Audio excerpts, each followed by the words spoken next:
Hi everyone, Britt here from Torq. Today I am joined by Tyler Young, CISO over at BigID.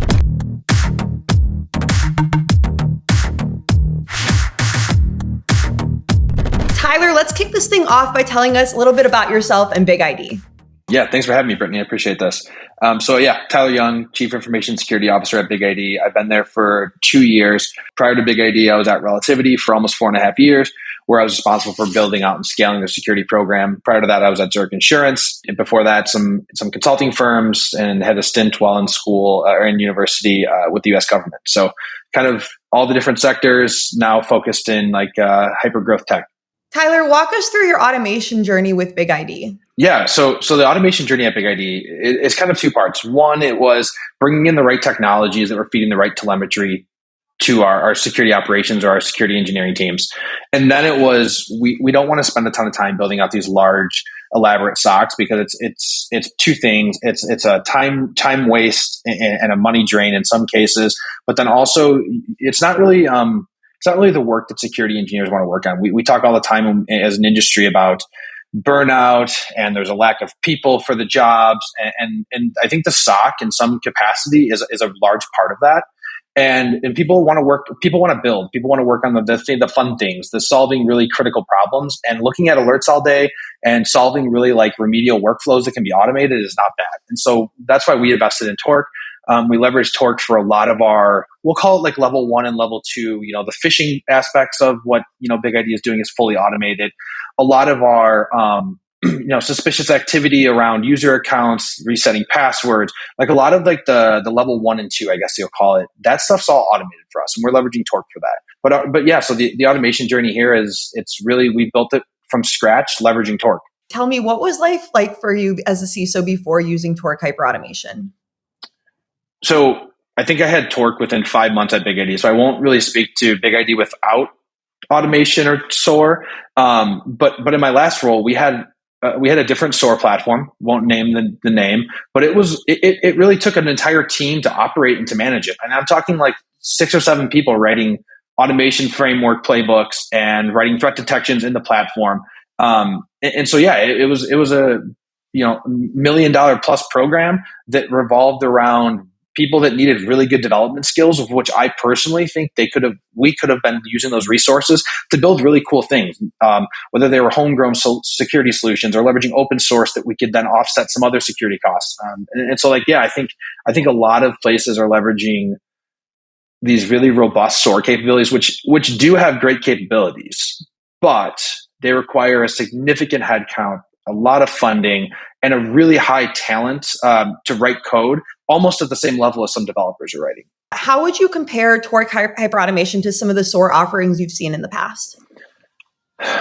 I know this is probably something right out of one of your marketing slides or something like that, but I think the click and drag capability of we have SentinelOne, or we have CrowdStrike, and we want to integrate that with our WAF, or we want to integrate that with some other data source that we're leveraging for security.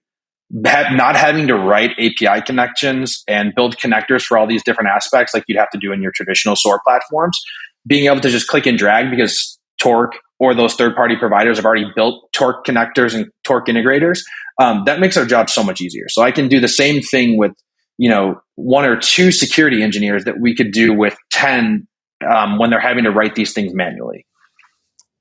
Tyler, I'm sure it's hard to pick just one, but what would you say has been the biggest benefit that BigID has seen since using Torq Hyperautomation? So maybe this is the unconventional, the unconventional aspect of this, but I think it's seeing the security engineers not have to focus on remedial workflows that they can build themselves in a playbook and then go focus on something else. I'm a big believer, and some of this comes from looking at what the Netflix security team has done.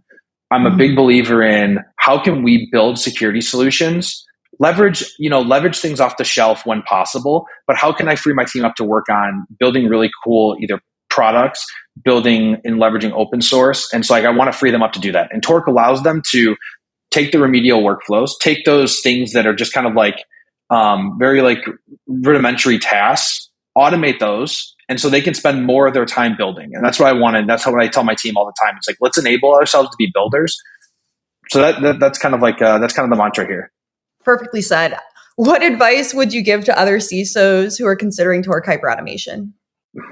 What would I think it's do a really good cost benefit analysis of how much time and money you spend today on your current SOAR solution, or if you don't have SOAR, on just the humans that are doing this work. See, kind of get their gauge their happiness as employees and what they're working on. Are they really bought into what they're doing?